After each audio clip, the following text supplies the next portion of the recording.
Hey guys, it's Mary from Jeeping and Teal, and you're listening to Trailhead Podcast. Ok, salut tout le monde, c'est Marie-France de Jeeping and Teal et vous écoutez The Trailhead Podcast.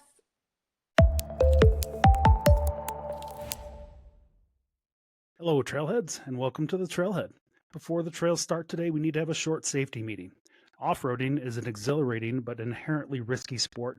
The insights and opinions that are shared by our hosts and any experts or guests on the podcast are intended to inform and inspire, not replace professional guidance. The Trailhead guests, partners, and any sponsors are not liable for any actions that you take based on what you hear. It is your responsibility to seek professional advice and make informed decisions, especially when attempting potentially dangerous activities. Always check current trail conditions and comply with local laws and regulations. Off-roading requires careful preparation and respect for safety, so ensure that you're well prepared before hitting the trails. And now that that's out of the way, buckle up and let the stories begin. Let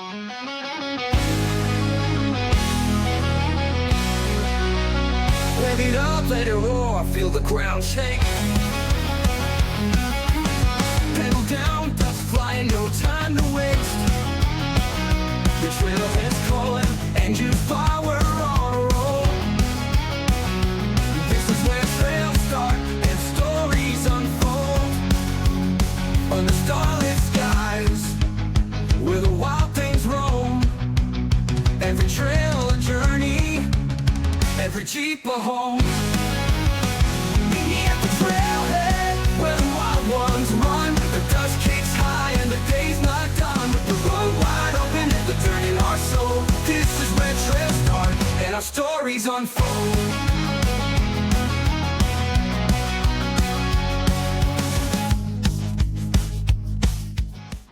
Welcome to the Trailhead, everybody. I'm JD, and today we have got Eric Ammerman. It's Ammerman, right?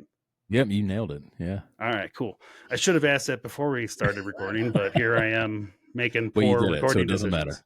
Thank you very much. I appreciate you. All right.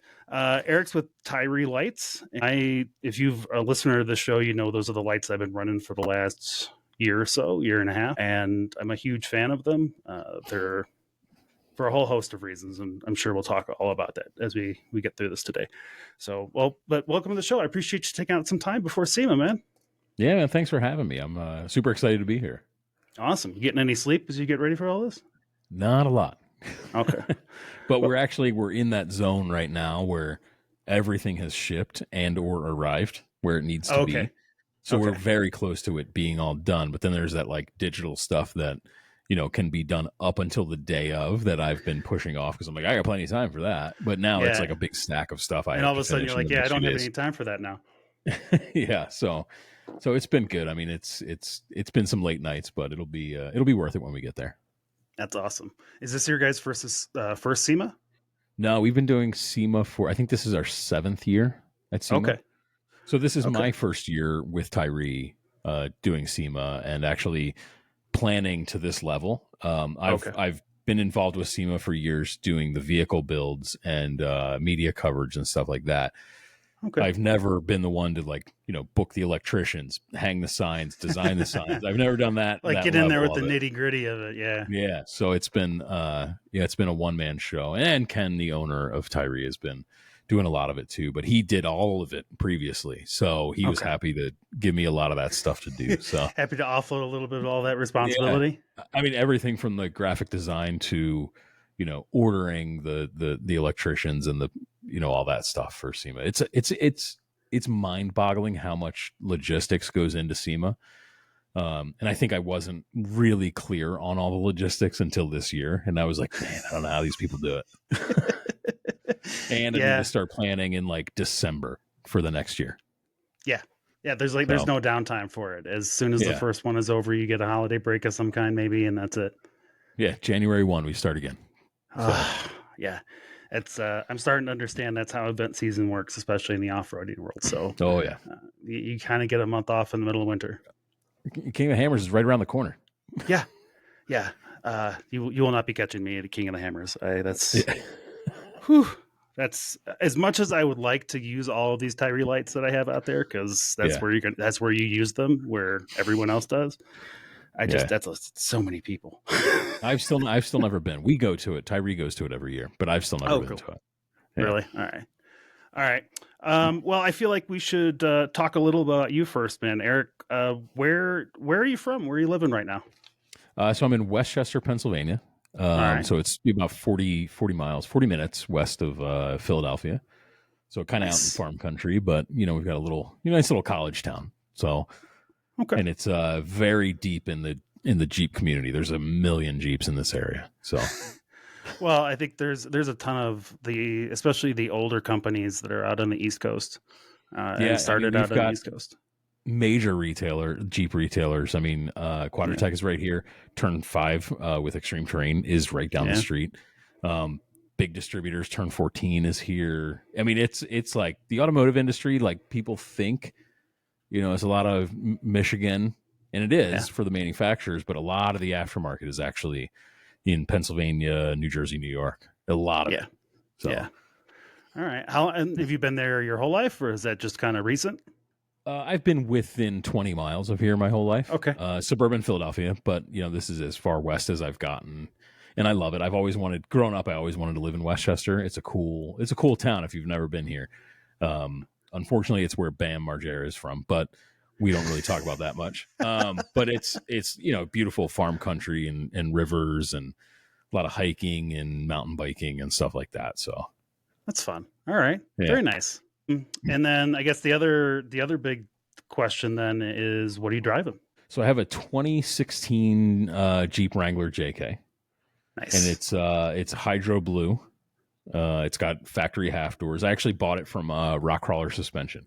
It was one of theirs. Okay. So I bought it in 2018 from them. So funny story about that is you may have seen videos of it online before. They built it for EJS 2016. And it was, pretty well built. Rock Crawler did an awesome job. And took it straight out to Moab. It had 38 miles on it when they rolled it off the trailer, and then wheeled it for the week. And then, so I was, I'm really friendly with those guys, and I was out on a run with them, and I was driving the Jeep. And the owner, Jeremy, said to me, he was like, "Oh, you want to drive it?" I said, "Yeah, sure, man, I'll drive it." And then we're driving down the trail, and I look at him, I go, "What do you do with these things when they're done?" And he goes, "I sell them. Once the R&D is done, I sell them." So this was like their R&D vehicle for the like long arm Trail Demon kit. So coilovers and all that stuff. So, and it's my favorite color. Hydro blue is out of this world, and factory half doors. Yeah, I had to have it. So I said to him, when you're done with this one, just give me a call. I'll buy it for sure. And he was like, "All right, I will." And it was like kind of one of those passing comments. And then the very next day we're out on the trail and he flops it. And there's videos of it flopping on the trail. And then I'm the first one up to the side. I lean over the window and I go, "You all right?" He's like, "Yeah, I'm fine. Just get me back over." And I go, "I'm still interested. I'll be paying less." so awesome. and truly, like 2 years later, like I've always wanted that Jeep. And then, 2 years later he called me. He's like, "We're done with it. I'm selling it. Do you want it?" And I said, "Yeah, I'll take it." That's awesome. So I worked it out and brought it home, and it's been in my driveway ever since. And I'm going to give you respect. It's a JK, JKU. Yeah. What's that? No, it's a JK. It's a JKU. Oh, you got to say JKU. Yeah, I know. But you're the one guy that still has the 2 doors and are keeping that alive. So I feel like we're a dying breed, if I'm being honest. Yes, I see less and less, but I love it every time I see him, dude. But yeah, so it's got Ultimate Dana 60s, 40-inch Nittos, nice. The Rock Crawler Trail Demon, coilovers, bypasses, the whole deal, savvy bumpers. Oh, so it's pimped out. It's a killer. Rock Slide Engineering step sliders, and I've done a lot since I've gotten it. So I did Alpine. I work with Alpine a bunch and Midland radios. So there's all the stuff is on there. All the toys and fun but gadgets. I'll never get rid of that Jeep. It's the coolest. That's awesome. Did you have any other Jeeps before that, or any other off-roaders before you had that one? Yeah, I've had a few. I had an XJ. I had an 01 XJ that I built like an overland kind of rig. Love those things. And that was, if you look up on YouTube, Project XJ, that was mine. So we built that up and rooftop tent and the whole deal. And I kind of at some point I realized, and this is a message to you XJ guys out there, you're spending a lot of money, and I I can say I was. I shouldn't say you are. You're spending a lot of money to make an XJ as capable as a factory sport Wrangler. So just keep that in mind. At some point, there's diminishing returns. They're cool. I love XJs. Yeah.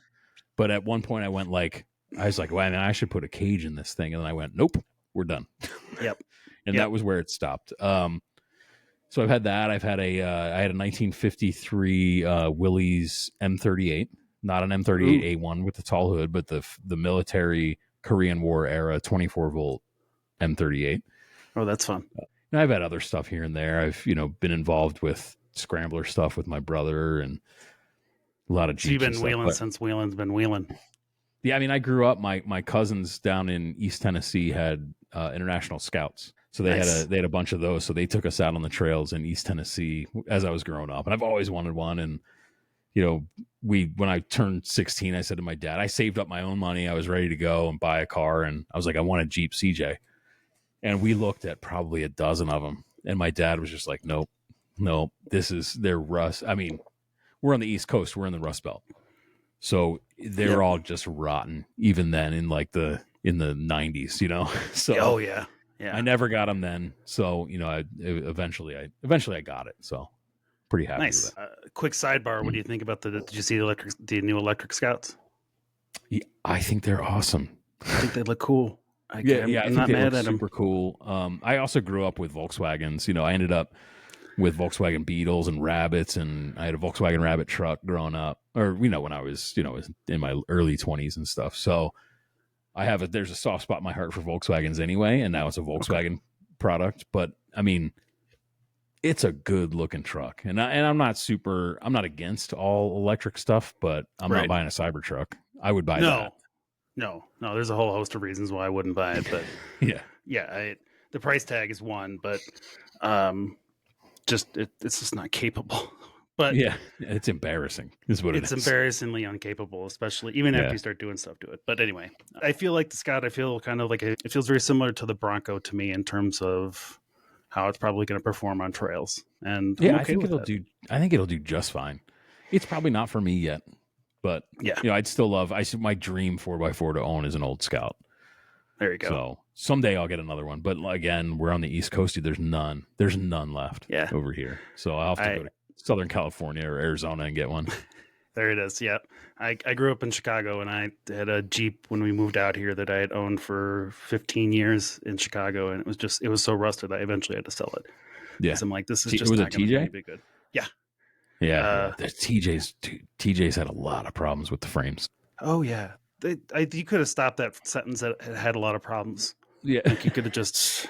Yeah, I love it. Listen, I love a TJ and an LJ, but man, I've been trying to buy one for a long time, and I just can't ever find one that's A, reasonably priced, or B, like not a complete rust bucket. So yeah, you'd have to just stalk the Facebook pages out here in Colorado and Utah and stuff. And there's lots of good stuff out here, but you are going to pay a premium because folks out here know what they have. Yeah. There's right around in Westchester where I live, there's a lady that's driving around in an LJ, and it's the only downside to it is the gold color LJ, but it's a Rubicon LJ with an AEV Highline kit and long arms. And like, I don't know if she wheels. I don't know if she knows what she has, but like every time I see it, I'm like, oh man, like I don't know if it's automatic or manual, but like that's the dream Jeep for me. If I could get that thing with the Highline kit and all the AV stuff, I was like, man, that'd be perfect. Like I'm not going to encourage you to stalk, but if you were to see it in a parking lot or something, I mean, leave your business card in the. Oh, I will. That's the problem. Is I only ever see her like on the highway. I've never seen like in a parking lot or anything like that. So she must not live in the area, but just like cruises through.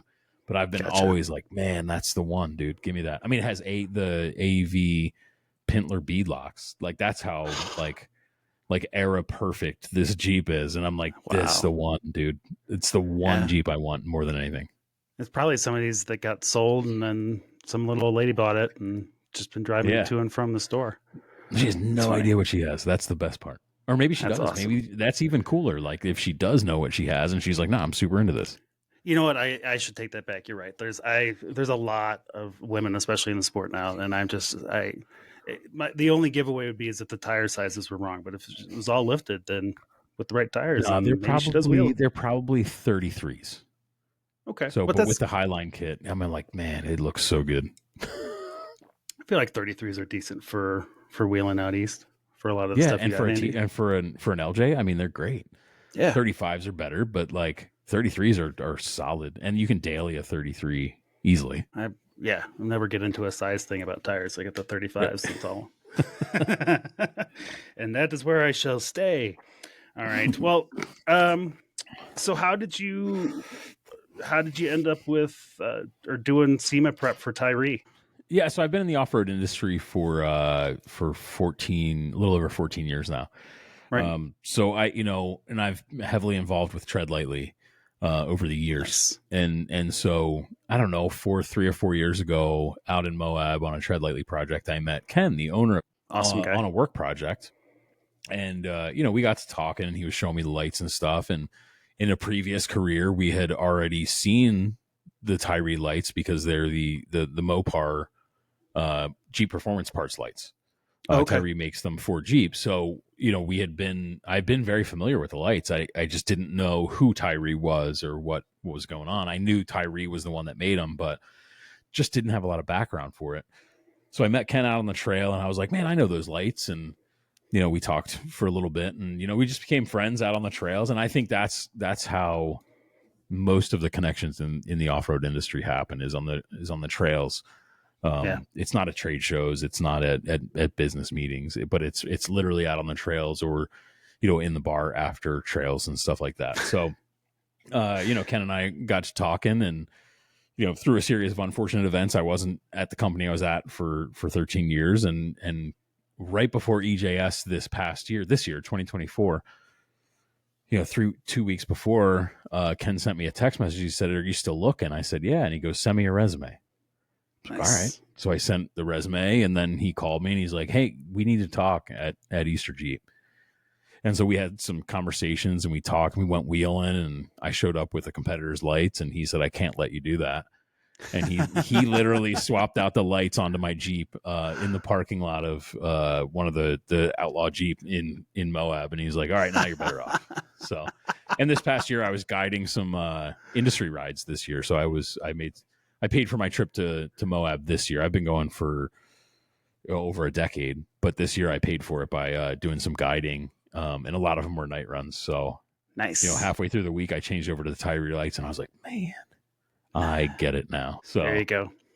Yeah, so that's how it came about, and we just started talking, and they hired Tyri hired me in. I think I started in May 6th. So. Not even 6 months. I haven't even been there 6 months yet. Wow, I was about to say they're throwing you to the fire real early then. Yeah. I love it though. I thrive on that. So that's awesome. All right. Well, the only thing I'll say about the night runs thing is that you reminded me that Tyri needs to sponsor a night run or two on Sand Mountain next year at Trail Hero because it is in discussion. We're not gonna miss Trail Hero. So that's awesome. Yeah. Good so deal. we had overcommitted this year, so we couldn't make it out.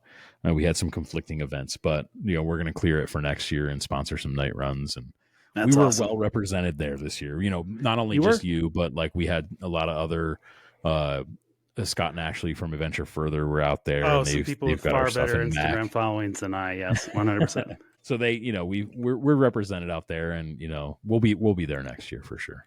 That's awesome. Yeah, it's going to be the 10th one, so it's going to be.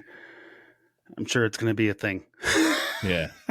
And I've never been to it, man. All these years in the industry, I've never been out to Trail Hero. As a quick aside, I will tell you, my co-hosts finally sold me on it, and I'm glad I went. I'm really glad it was a whole lot of fun. My only complaint was I didn't get to do more night runs because I had all these lights, but next year, dude, we will do official Tyri night runs, and you should be there. There you go. I'll lead one for 35-inch tires, 37s and lower. There you go. We'll do West Rim and call it a night. I've actually never wheeled there, so I'm excited to get out there. It's really cool. What are your normal wheeling places like for you? Because I know you guys are kind of limited other than parks. Yeah, so if we're being honest, I wheel more in Utah than I wheel in Pennsylvania, and I live here. That makes But we sense. have some great off-road parks. One of them is, Roush Creek that everybody knows. Mhm. They do Ultra 4 races. They've been around for a long time. But one of the newer parks that's here now in Pennsylvania, it's only 30 minutes west of Roush Creek. It's called Anthracite Outdoor Adventure Area, or AOAA. And the cool thing about AOAA, this whole region in Pennsylvania is like abandoned coal mining country. Oh, So the mining companies bought up this land, stripped it of all the anthracite coal, and then abandoned it. So slowly over the years, the county takes back the land, and then the county is now leasing the land to the off-road park. So okay. they can cut trails, they manage the land, they make money. So we have to pay to wheel out on the East Coast. But with Right. that caveat is it's very inexpensive to wheel at AOAA, and the money goes back into it. They're a nonprofit. Okay. So the money goes back into the property. The cool thing about that is that if you're out there and you break, they'll send someone to come get you out. Okay. But Yeah. you can't wheel at night. You can't, you can wheel into dusk, but like you can't do the night wheeling you guys can do out west. But it's awesome, man. It's a different kind of wheeling than out west. Mhm. It's very technical, very tight. We have trees. I feel like it's not that one is harder than the other because they're both, they both have their advantages and disadvantages. I feel like Oh, out yeah. west, it's more like you're wheeling with consequences, right? That is a very you pick the wrong line on Moab Rim, Yep. there's a chance that you die, right? Yeah. Yeah. On the East Coast, it's you pick the wrong line, you might lay your Jeep into a tree, but you're not going to die. Yeah. There's a lot of places in Colorado where there's no room for error, or very little room for error. Black Bear Pass, I want to go there so bad. I haven't been there yet, but like that's real life consequences. Real life consequences. You're right. Yeah. I haven't really ever thought about it that way because I've done some wheeling in Michigan. I did some stuff in Land Between the Lakes. And yeah, it's very tight in there. It's I'd never experienced such dense trees in off-roading before. Yeah, and from someone that like creates content, it's very difficult to shoot video and photos on the East Coast wheeling with the tight trees and the lights and the shadows. You go out west to Utah, you can't or Utah or Colorado, you can't take a bad picture wheeling. It's kind of, I envy you guys. It's a lot more opportunity. I'll give that to you. I mean, the drone footage behind me it's kind of a good example of that. Like, I didn't really have to try that hard to get that. And it's gorgeous. I mean, it's unbelievable. So, so let's talk a little bit about how Tyri gets started, because if you guys have been doing SEMA for 7 years or however long it is, have you guys been doing off-road lights that long? That's about the timeline that we've been doing off-road lights. Okay. So the little background to Tyri is over 30 years old. Okay. We predate LED lights, but we've been a tier 1 supplier for a lot of heavy equipment and mining industry stuff. So, Komatsu, John Deere, some of them, we supply them for the factory. Material handling is another big one. Forklifts, we're on every manufacturer in the United States that makes forklifts. We're on there. So Toyota, Crown, Hyster, Yale, our lights are on there, and they've been on there since they've been, halogen lights, right. And we've kind of evolved with the world and then moved into LED. And now we're, tier 1 supplier for Jeep and Ram. We've been around since before LED invented. So we came up with LED. And for a long time, like, Ken, the owner of the company, is a Jeep enthusiast. He's an off-road guy. And so he was putting the lights on his Jeep anyway. And then he went like, hey man, maybe we should get into this market as well. And so, he did. And then, we started going to SEMA and displaying at SEMA, and then we got a contract with Jeep. So the Jeep Performance Parts LEDs are we make them and private label them for Jeep. So that's nice. Kind of how the off-road started. And then, it kind of snowballed from there. We had some other private label companies that we did work for.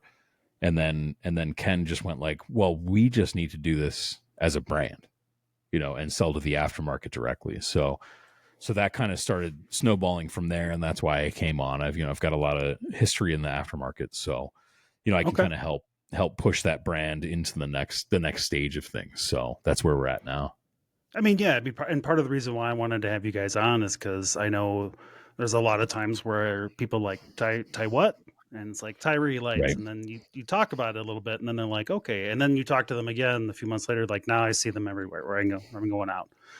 Yeah, and so that's a tough thing that we work against is we're, for so many years we did tier 1 supplying, and the industrial design you do for tier 1 is that you want a light that is industrial looking, but it doesn't have a lot of branding on it because it's just meant to blend into the machine.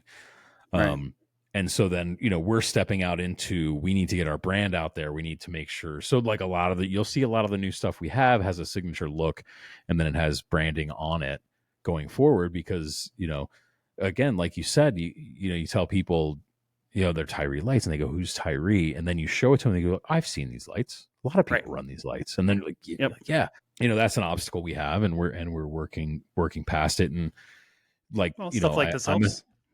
And I'm sure that I'm sure when you got it, I don't know when you got the lights, but when you pull them out of the package, it's unbelievable how well built they are. They're industrial lights. We build and design lights for the heavy equipment industry, in the mining industry. So like that stuff sits outside. Yeah. It's exposed all the time.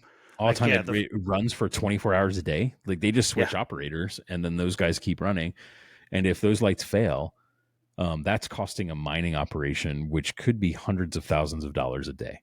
So we don't want to be that fail point where they lock out that truck because, then they're going to be come and yelling at us about it. So we over-engineer the lights for that market, which means they're like beyond over-engineered for the Jeep market.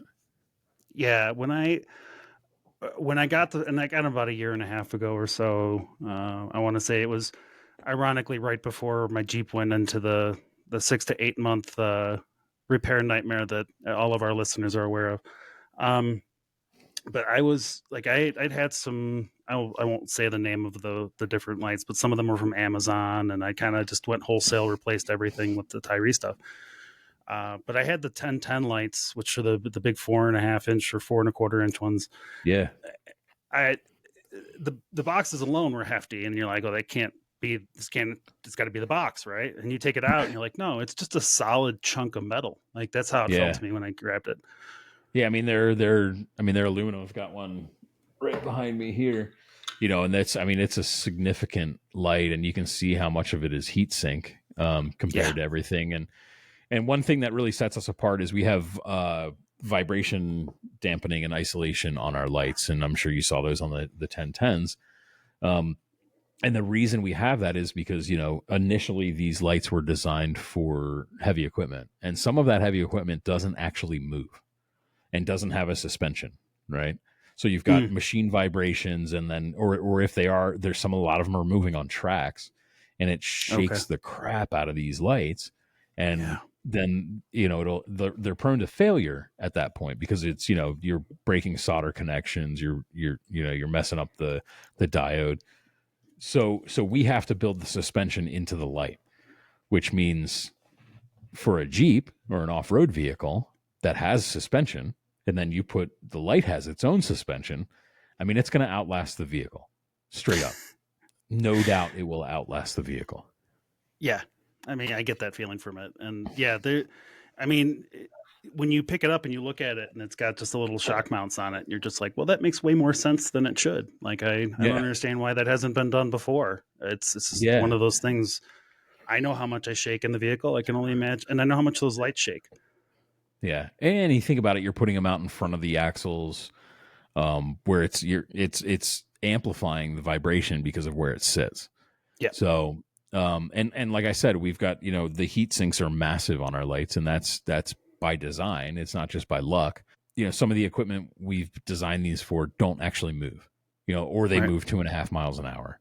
So we have to, the number one enemy of an LED light is heat. Dust and water intrusion is another one, but heat is what really kills an LED light. So and we had to fight that challenge that these machines aren't moving. So we have engineers with literal PhDs, and they design all the heat sinks and the thermal conducting, and we not only do we test our lights to a higher standard than anyone in the market, but we also test our competitors' lights, and we don't actually publish that stuff. Maybe we should, but that's above your pay grade, right? No, well, we're talking about it. So it's tough. You gotta kind of dance that fine line and kind of hide, what you're doing. But like our big thing is we test with effective lumens. I don't know if you've talked about this much on the show. We have not, but it was something I wanted to talk about with you. Yeah. It's fascinating to me. And again, I've learned this in the last 6 months. So if I mess any of it up, I apologize. No, you're fine. It was something that Ken, when I kind of sat down and talked with Ken the first time, and he was kind of explaining to me, what I get on the Chinese and the Amazon lights versus what he had. I mean, even premium competitors in the off-road market aren't really clear on what they're selling, right? Right. So basically, what a lot of companies do is they publish raw lumen numbers. It's essentially theoretical lumens. So raw and theoretical are kind of very similar. So raw lumens and theoretical lumens are when you first turn on the LED light. That is the highest output you will ever get out of that light. Because, like I said, heat pulls it back down. So a lot of people will measure it right then, and then that's the number they publish because it's a bigger number. It's very exciting. The other way that people get theoretical lumens, and they don't ever call it theoretical lumens, they will just say lumens, is they take, this diode puts out this many lumens at this voltage. I have 6 of these, so I multiply that by 6. That's my output. Okay. That's kind of disingenuous because you're not taking into account optics. You're not taking into account heat, which again, like I said, biggest enemy of an LED. So what'll happen is what we do when we do our testing, and it's called effective lumens, is that we take every one of these lights, put them in a light test chamber, run them up to operating temperature, which can take, 20 minutes, could take an hour. We get them to the optimal, like the highest operating temperature it will have, and then we measure the light output. Nice. So it is a true, effective. The number, when we publish a number, it is absolutely true at operating temperature.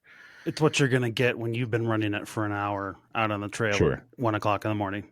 Right, exactly. Or in the middle of the day. Like, not that you would, but you could. Well, you never know. We've had some weird fires here. Yeah, parked looking over, a valley while you're doing a recovery, which happened this past year at EJS with us. And we had 3 guys with Tyri Lights lighting up an entire valley while we recovered, if you know Mike from RevKit.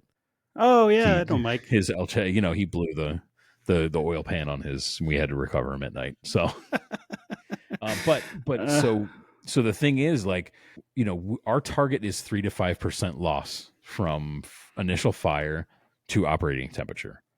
That's very little. We have some competitors that we've tested, some premium name competitors in the industry, and they've lost over 30% from initial fire to operating temperature. Yeah. And that's just a matter of heat sink design, efficiency, but they're publishing numbers that are when you first fire it on.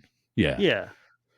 So if you're out there looking at LED lights to buy, and I think you should buy Tyri's, obviously. I mean, I wonder if you came on here and suggested somebody else, we'd probably have to have a chat with Ken. That'd be weird. Yeah, Ken would not be pleased.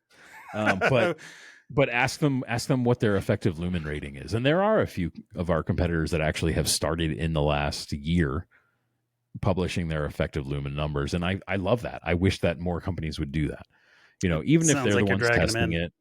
Yeah, but we got to do that, right? It's a real world representation of what you're going to get. We make work lights that are dependable and they work when you turn them on. Do they look like the prettiest light on the market? No, they're not. We don't actually design RGB backlighting. We don't do any of that stuff because we make work lights. We have white and we have amber, and they work, and they're gonna be dependable when you turn them on, and that's the most important part to us. And that they're made in the U.S. The one thing I did want to mention, they don't make a lot of noise. I've got a small light bar on the front. I've got, I think, a total of I got the 4 1010s, and then I got a couple of the 8-inch ones, and not one of them whistles in the wind. Yeah. I've driven them hundreds of miles, thousands of miles at this point. Yeah, and thank you for bringing that up. We have, so one of the things we're debuting, we've kind of soft launched it before at Great Smoky Mountain Jeep Invasion. We had a bunch of them out, but it's the Hyperion series light bars. Oh yeah, and so you have probably this guy, which is the V12 first gen. Mm-hmm. Yeah, so this is so basically, you know, and I show this one when I'm on, you know, podcast or media because it shows better. The ones that we sell for the off-road market have a black reflector back here, so it's not as reflecty as that. But so the deal is, like, this is our Hyperion light bar, and the reason it doesn't whistle, and this is very important when you're out there shopping for a light bar. You want a light bar, I get it. I have a 48-inch light bar on my JK, the Tyri 48. It's a V48. A lot of light bars whistle like crazy, and I can tell you why. Yeah. And this is kind of a very cool engineering thing that we do. A lot of light bars out on the market, if you look at the heat sinks on the back of them, they do not run perpendicular like ours do. You can see there. Mm-hmm. The heat sinks run parallel to the lens.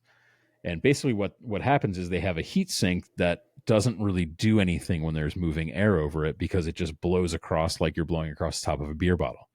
And that's what makes the whistle and the hum when you're on that. So what our light bars are designed to do, and you can see the heat sinks there, is it actually pulls the air down around the back of the housing and actually cools the light.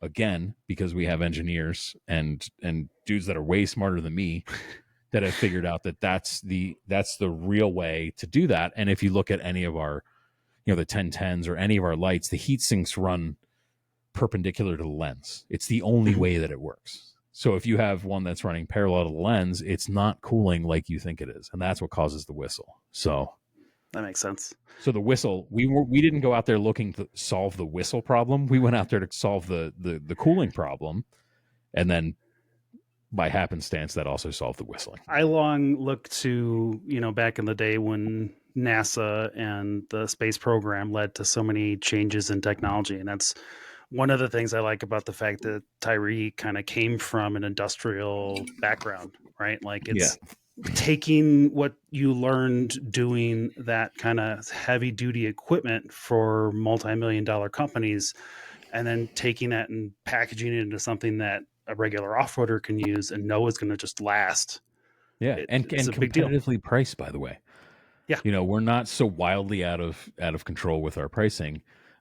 We're on a premium end of the scale for sure, but it's because we spent a lot of money and time in the design part of it and the testing part of it. Like these 48-inch light bars, and so we've got the Hyperion series. We've got a 12-inch, a 24-inch, a 36-inch, and a 48-inch light bar.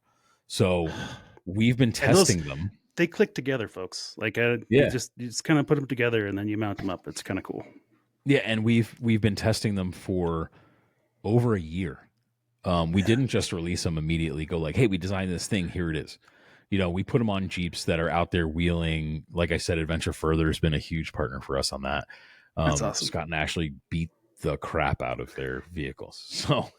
So if you're looking for a destructive tester, they're the people you want to talk to. But they've been running it for a year, and you know, we had some design changes over the years, and we were concerned with the weight, that we thought it would be too heavy at the top, you know, to run 48-inch span without having a bumper in the middle. So we had, you know, they have several Jeeps. We sent them one with a bumper, one without. The one without performed just as good. So nice. We don't have a bumper in the middle. We don't need it. You know, it's not heavy enough to cause a problem. So, you know, it's funny you mentioned that. I was just talking to somebody about the fact that those light bars all seem to, I think we were just talking about on our last live shows, that those always seem to sag in the middle, no matter what they do. A couple of our hosts have them. I mean, you know, Scott and Ashley have been beating on it for I think 18 months, and it has not sagged in the middle. I mean, Ken climbed up on the hood of their Jeep when he saw them recently and was like, you know, pushing to see if it had fatigued at all. Metal fatigue or, you know, any of the brackets and anything like that. He said it hasn't moved. It's been perfect. Fantastic. So we're pretty pleased with that. Like, you know, you don't want to put a bumper in the middle of it, you know, and that affects the cooling again and the wind across of it. So we're pretty pleased with how it came out. And, we soft launched it at Great Smoky Mountain Jeep Invasion. There were people were able to buy it. We had them on the Jeeps there, and a few people did. And then, so now the big launch is at SEMA. So we have a giant display in our booth that you can kind of see all of them, test them, and mess with them. That's fun. You got anything else fun that you're going to be showing at SEMA that's newish or newer? We do. And actually, we have several things, one of which I will not talk about. But we have some, because it's secret. Well, I mean, I will be happy to either me or Ken or one of our guys, Cole, come back and talk to you after SEMA and tell you about it, because it's super exciting. 100%. But one of the things that I'm super excited for, and this was something that Ken showed me in my onboarding week at Tyri, he plopped this light down in front of me in the conference room, and he's like, "What do you think of that?" I go, "That's pretty cool." And then he told me like the price point of it, and I freaked out because I'll start it saying this way: it's still made in Wisconsin, so it's still made in America. By the way, we do our own printed circuit boards in the house now. Oh, nice. So what's really cool about that is, and that's we announced that a few months ago. We have a factory in Sweden it's part of Tyri. So we have offices in Sweden and London. Brazil. We have offices all over the world that service our heavy equipment stuff. All of the off-road stuff is still in Wisconsin. But as part of our larger company, we share development costs. And so we decided that the best way to be supply chain solvent is a good way to say that. Just to be stable with supply chain stuff is to actually create to actually be building our own printed circuit boards. Nice. So instead of getting them from, overseas, and we got them in Europe before, so it wasn't crazy, but we're making them ourselves now. So to go from idea to design to production is a lot faster for us now, which is very cool for our OE, the OEM supplying that we do, but also for the off-road is that we can go like, hey, we need this board that'll fit in this chassis, but it has to do this. We can get that done a whole lot faster. So that's super exciting. But so the cool thing about this light that he showed me is that we figured out a way to make it less expensive without compromising quality. So it's still Tyri quality. It's still made in Wisconsin. It's still the components that we use across the board. And it's a 2800 effective lumen light, and it's a round light. So we have it in round and square, but it's a round light, and it's around, I have to look at the numbers. It's between 3-inch and 4-inch round LED. Okay. And it's the retail cost of it is $99. Good Lord. For a single light. So for a pair, you're looking at just under $200, but American made, still our standards, still tested, we do the salt spray testing, we do vibration testing, we do environmental testing. So all that testing still goes through it. Yeah, we test everything, literally every light that comes off the production line, not just like a sample from each batch. Every single light gets tested for output. We put it on a table that analyzes the output to make sure all the LEDs are matching, the output is correct for what it's supposed to be, and then it gets put in the box and shipped. So if it fails that, it goes back out, or we take that out of the line and we test it and see what failed. We take our quality deadly serious, and again, it's because we want these to be work lights that work. Yeah. That's our biggest thing. My biggest thing with any of these, and you talked about a little bit earlier, they're a bit of a premium and then a premium end of things, but and I will never knock anybody, you buy what you can afford when you start out. Sure. But I will tell everybody, like, I've paid for everything twice on my Jeep. Lights are one of those things where I've bought multiple lights over the years and nothing has ever performed as well as these. It's one of those things where when you're ready to do so, it's worth spending that extra money to get the good ones. And at $99, dude, that's a really good deal for, especially American made. Yeah. Yeah. And that's our whole deal is like, okay, yeah, you can get a pair of lights for $100 on Amazon. Right. Yeah. Or you can spend $99 each for the lights and get ones that are gonna way outlast those. I mean, by 10 years. if you wanted to. But the point is, we wanted it to be accessible for everybody, right? The American made quality, and I think that's very important in the market today, is American made, and then also like to be price conscious of it too. You know, there's a lot. You know, inflation is a big thing, right? And everybody's and the heard a little cost of bit. everything is more right now. Mhm. But that shouldn't. Me personally, I don't want that to stop someone from having a quality product, right? Yeah. And you know, maybe you save for a couple weeks extra, you know, but you get the light that's gonna outlast it. And you know, from my point of view, we get you in the door with a Tyri product. You see the quality, you see how great it is. The next time you go to buy a light because you want more, hopefully you're gonna get our light, right? Yeah. So it works out well, and I think. But you're not going to have to replace that light. And if it fails, we're going to take care of you for the lifetime. We're not, it comes up so rarely that it's for us, we'd rather replace the light, fix the problem than try to get you to buy another light. You know, I'd rather take care of everybody and make everybody happy. It's a work light that needs to work. It's a safety issue, you know?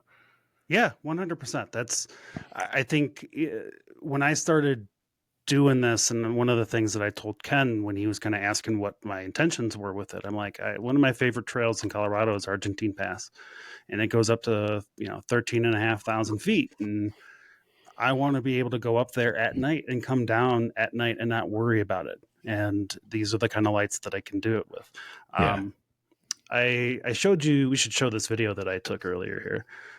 This was actually a video that I made when I was in there's an area just outside of Green River called the new Area 51, and it's just a bunch of little back roads that go to some old missile silo sites. And I ditched the wife one night and went out here to just kind of run around and play with these lights. And like the amount of throw and the difference when there's my headlights are on, and then I just turn those on, and it just changes everything. Well, so what's cool, and you can kind of see it in this video, is it's not only is it a lot of light, but it's usable light. That's, we have, like I said, we have optical designers that design all of our light optics and the lenses and all that stuff to make them usable light versus just a lot of light. We have work lights that just throw light everywhere, but we have very specific lights that'll, for race applications like hyper spots and stuff like that you're not going to outrun. But that if that's not what you need, I'm not going to sell you that. Right? If a medium symmetric pattern makes more sense, or a medium asymmetric pattern makes more sense, I want you to have what makes sense for your Jeep. And another cool thing that we do is with most of our lights, we include not only the clear lens but an amber lens as well. Yeah. So on your 1010s, they come with all the amber lenses also.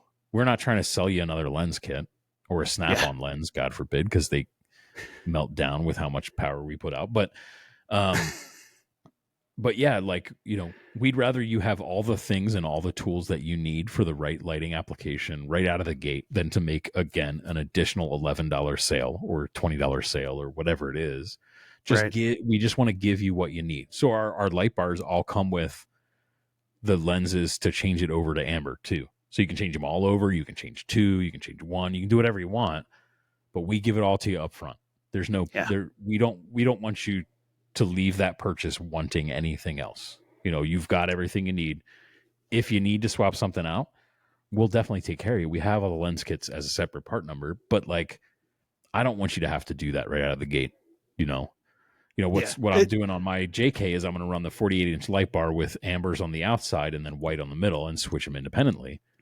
Nice. So I can, if I need amber, I have it. If I need the white, I have that.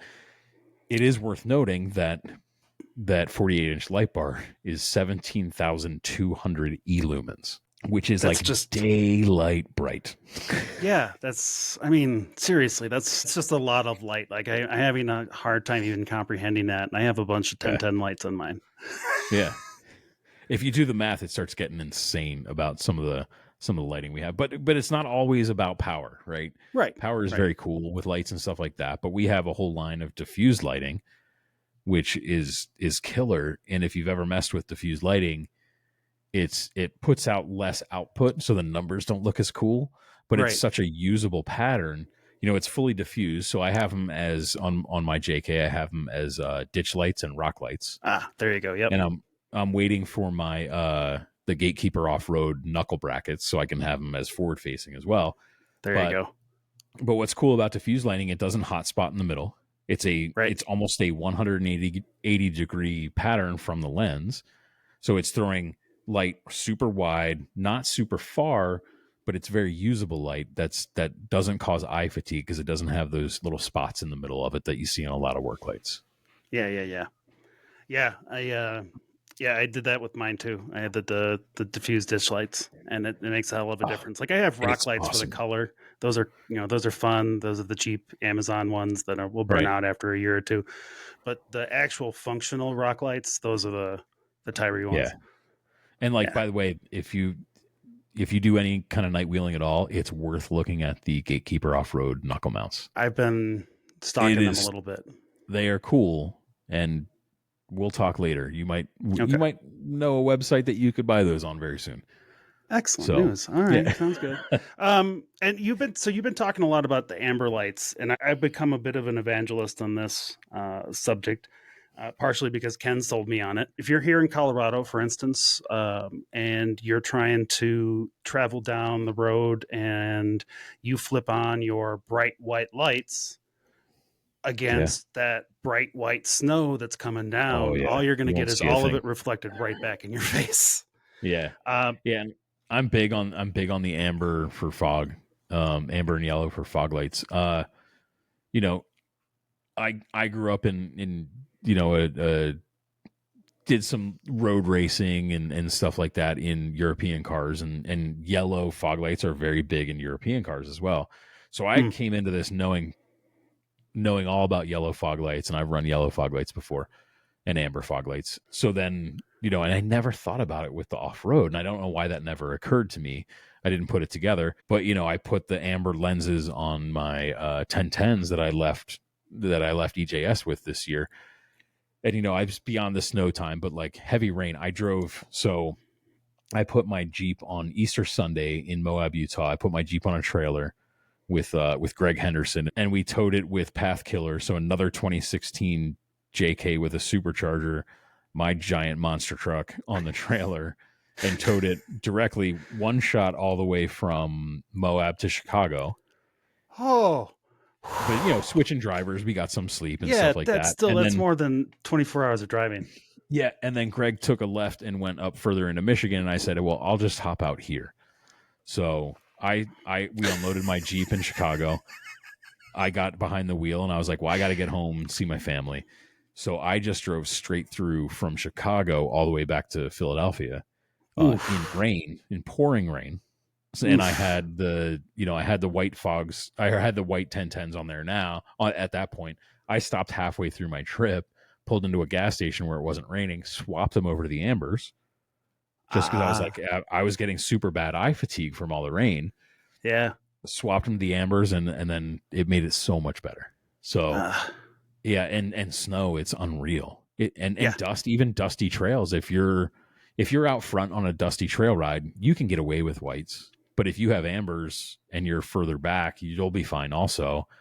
And you're also fine in the front. And it kind of gives you a depth perception that you don't have with white lights. You can kind of, I don't know. I'm a big proponent of it, I think. And that's another thing. We send them to you anyway when you get the Tyri lights.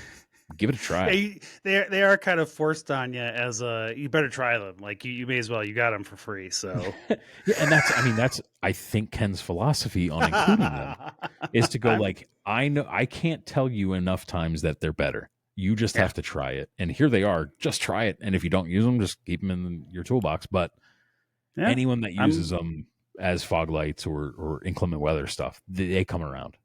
I'm a believer these days. I wouldn't have been before. So yeah. I love it.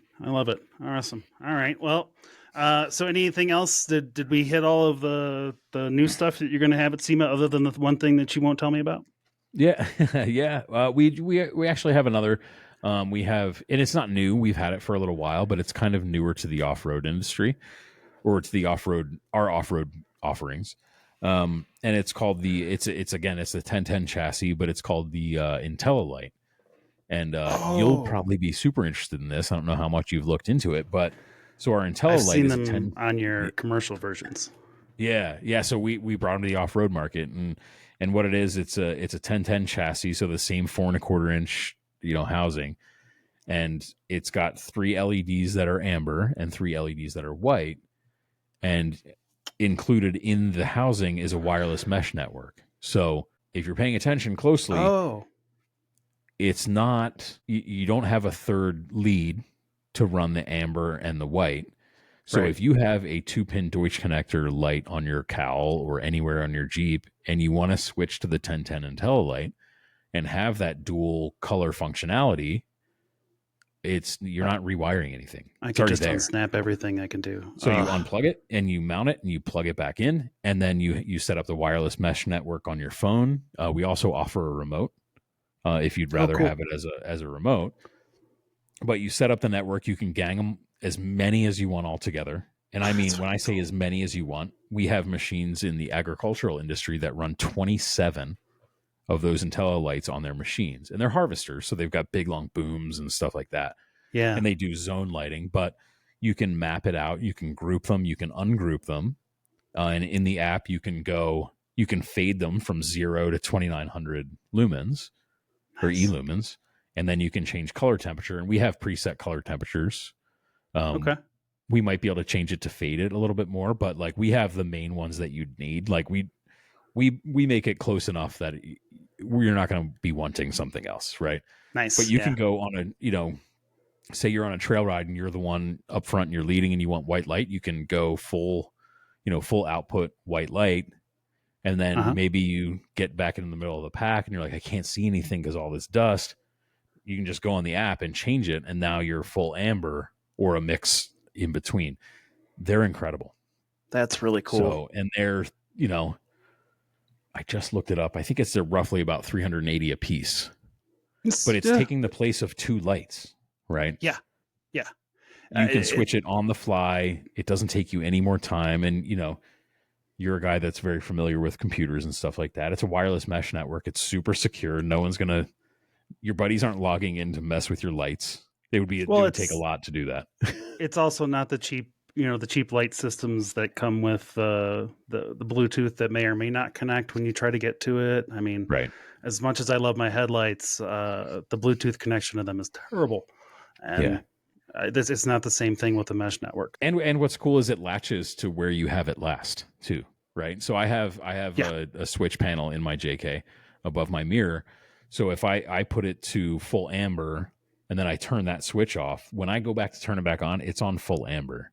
It's not resetting every single time. It remembers where it was. And then, if you want to change it, I have a RAM mount on the dash. I can, jump in there and change it real quick if I need to.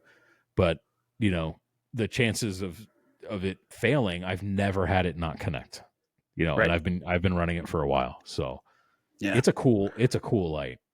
It's worth checking out.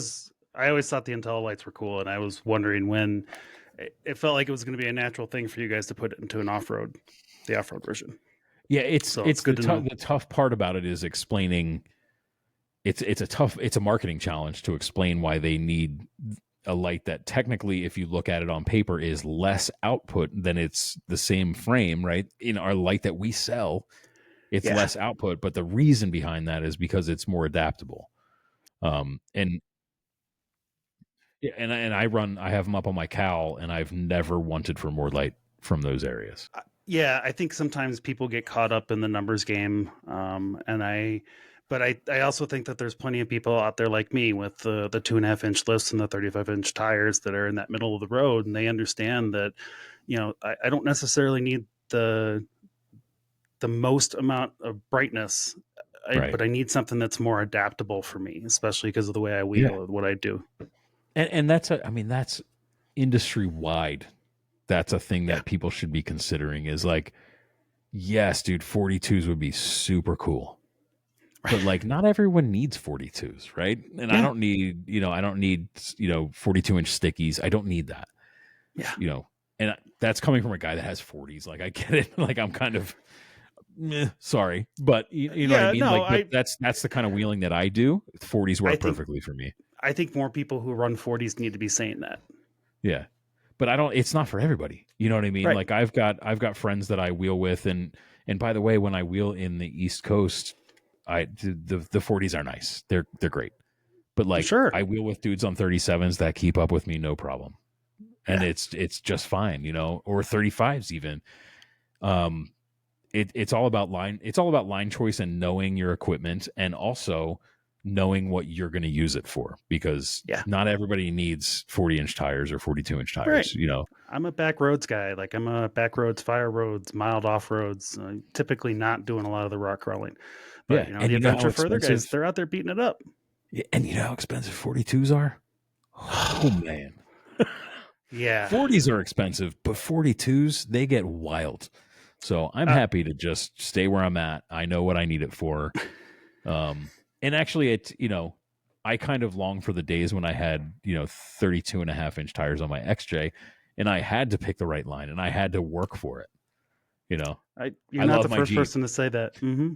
I love my Jeep, but there's something about, actually, and you see those guys out in Willie's Jeeps out in Utah running Pritchett Canyon.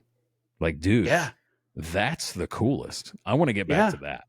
So, yeah, honestly, my 2-door may be small, but he's scrappy. Yeah. And it's right for you. That's the important part, is that it's right for you. Don't go chasing the Instagram influencers. There's no point in it. Do what's right for you. Yeah. I'm allegedly an influencer. Don't go chasing waterfalls either, Don't go chasing waterfalls unless it's Tokerville Falls, which I highly recommend if you are in Sand Hollow. All right. Oh, and on that note, we've probably been talking too long. So you guys have SEMA coming up. That is, this episode should air before then. I think it's good. What, November 5th, Election Day. Oh, good Lord. Yeah. SEMA starts on November 5th, and it goes through November 9th. So if you're an industry person, you're listening to this, please stop by our booth and talk to me. Cole will be there. Ken will be there. Dave, Andrea. We've got a big crew of people there that know the product really well and are, like I said, we're enthusiasts. So, we're happy to talk about it. And like, if you get a chance to talk to Ken, man, Ken knows more about Ken has forgotten more about lighting than I will ever know in my entire life. We had, when he wanted to talk we had a much longer conversation about lights than I ever thought we could have about anything. Light related. He knows the nuts and bolts, the intricacies. Like, he knows it all. I'm astounded by the knowledge there. So, but he's like I said, he's an enthusiast. Yeah, I mean, it's felt like it since I started talking to you guys the first time. So, and the fact that y'all drive Jeeps, that you're out on a regular basis, it's pretty cool. So, yeah, and I mean, Ken and Cole, two of our guys, Ken the owner and Cole, one of our guys, were just out in Duluth, Minnesota, with helping Trails Off-Road map a new trail. Oh, fun! All right, yeah. So they were out doing that, and they bashed up our the company Jeeps pretty good. I did see that Ryan posted some of that information, and then some of it in our private group, and I was just like, I mean, it's gonna happen. Yeah. Was I not supposed to say that out loud? No, you're fine. Okay. No, he posted. I think he posted that video on Instagram, if I'm not mistaken. So, all right, cool. You're good. Sure. I was like, oh man, I don't know if that was privileged information that I was just sharing. Even if it was, we're not live, and I'd find out before then. So, but yeah, so I mean, we're out literally on the trails doing stuff all year long. SEMA's a big one for us, but then post SEMA, actually, this is a great story. If you have a few more minutes, I've got all the time in the world, buddy. Ken and I are doing our SEMA prep and getting everything ready. And I was like, all right, so we booked our flights, and it's just me and Ken are the ones flying out to do the booth setup. Just me and Ken. Okay. And, we have some industry partners that are like, when I told them that it was just me and Ken, they're like, I'll be there Sunday to help you. Don't worry. We'll help you out. Which is super cool. Like, it's still a lot for two people, buddy. Yeah, it is. It's a big, like, we're doing a lot of crazy business in our booth this year. So I look forward to that. So I was talking to Ken about it, and we're going through like, all right, well, I'm going to fly in Saturday. I've got little kids, so I got to be here for Halloween and stuff like that. So I was like, all right, I'll fly in Saturday. I'll be there in the afternoon. And Ken was like, all right, cool. I'll be there. He's actually going in Friday because we have to load in one of the outside vehicles that we have. And that load in happens early Saturday. Nice. so I was like, all right, cool. So we'll just, we'll get cranking on it and get it loaded in Sunday. And then, we've got all day Monday. And he goes, well, I really want to get it done Sunday. And I go, okay, yeah, me too. Like, I really want to get it, let's get it done. And he goes, because I want to go have fun. And I was like, okay. And I was like, are we talking about Vegas fun? He goes, no. He's driving his Jeep from Arizona up. Oh, okay. And he's like, I want to go wheeling on Monday. Nice. And I was like, yeah, I'm into that. So, So now we changed the plan a little bit. So now when I fly in on Saturday, I'm going to go dump my bags at the hotel, go straight over to the hall and start building. So we have like, half the day Saturday and then all day Sunday to get everything done so we can go wheeling on Monday. That's fantastic, dude. And go, that's awesome. That's our awesome. plan. We'll see if it works out. But I think there's some great trails out in Vegas. So so we're gonna definitely swing by Nellis Dunes because it's so close. There you go. If we have time, I'd love to get to Valley of Fire because I still haven't been there. Yeah. But that's got some cool trails in there. So and a lot of that's pretty mild too, unless you start getting into the offshoots too. So you can't get into too much trouble. Just stay out of the mud. That's all I'll tell you from personal experience. Yeah, I hate it.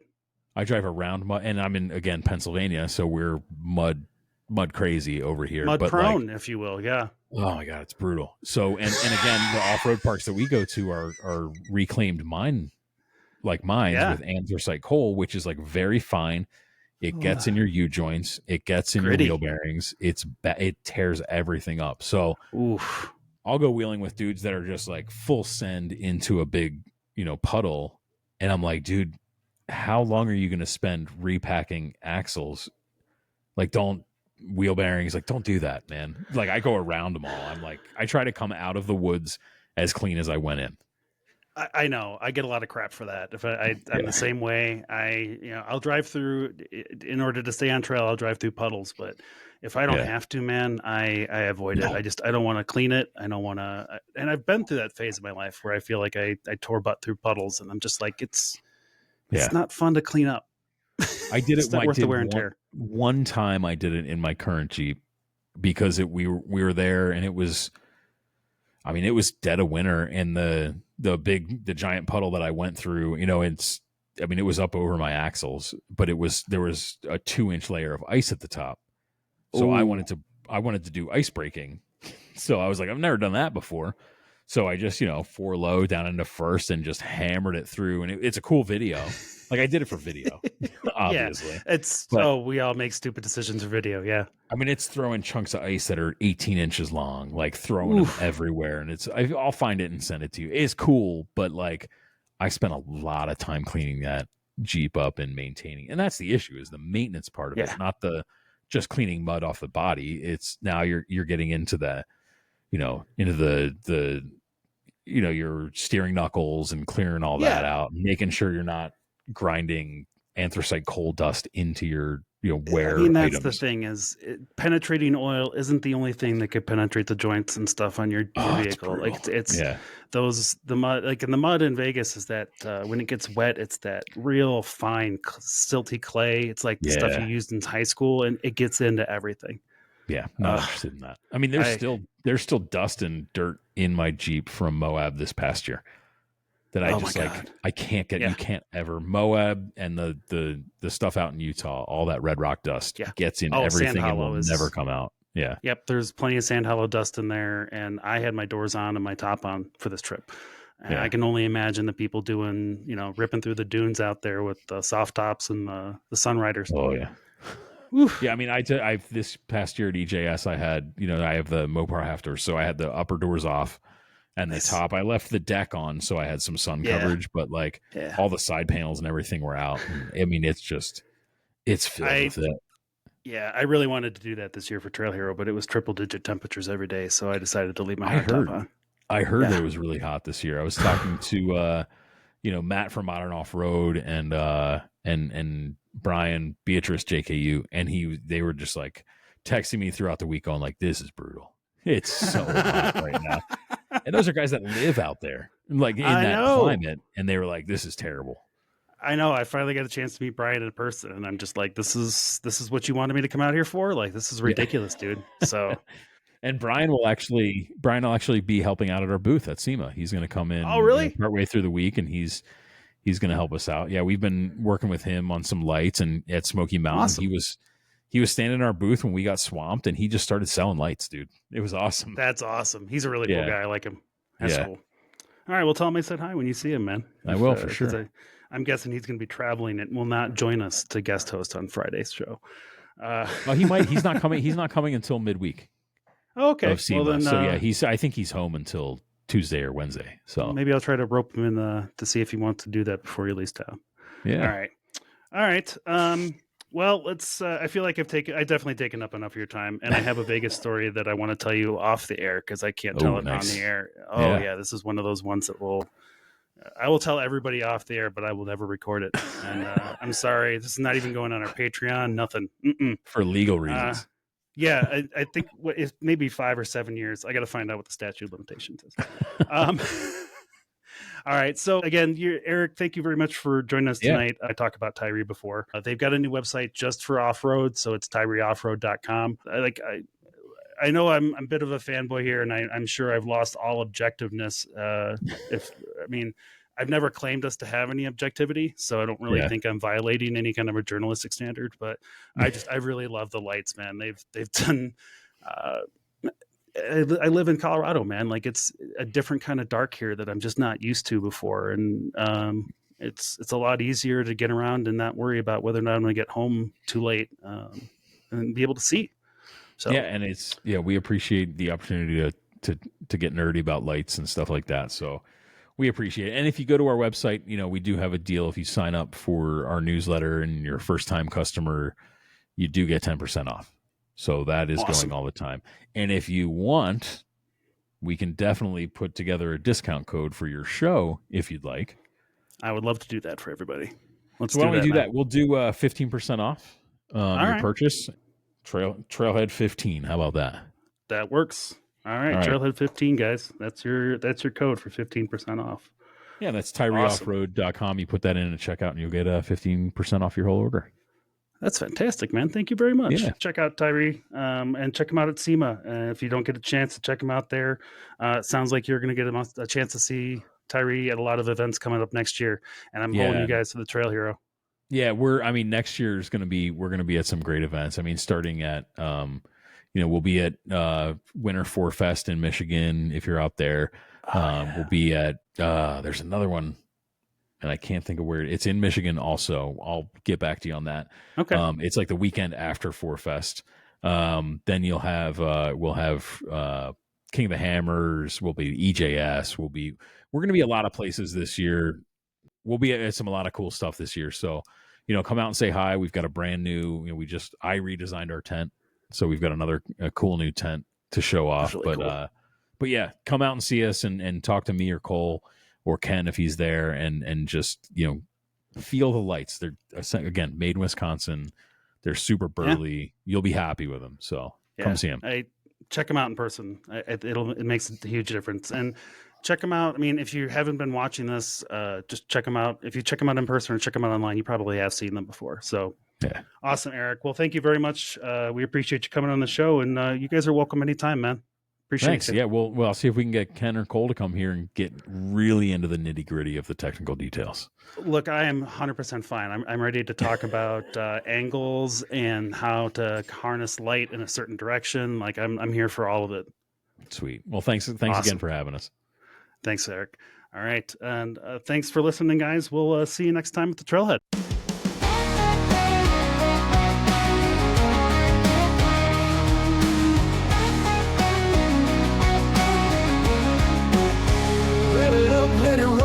Ground shake, pedal down, dust flying, no time to waste. The trailhead's calling, engines fire on a roll. This is where trails start and stories unfold. Under starlit skies, where the wild things roam. Every trail a journey, every Jeep a home. Meet me at the trailhead, where the wild ones run, where the dust kicks high and the day's not done. With the road wide open and the dirt in our soul, this is when trails start and our stories unfold. Our stories unfold. Oh, when the trail gets tough, we crank it up. Dig down deep, yeah, we never stay stuck.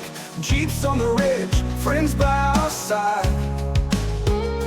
Off-road family, it's one hell of a ride. Wrecks keep rolling, the days we're with them. Gonna tell our stories round the trailhead again. Meet me at the trailhead, where the wild ones run, where the dust kicks high, and the day's not done. With the road wide open, and the dirt in our soul. This is where trails start, and our stories unfold.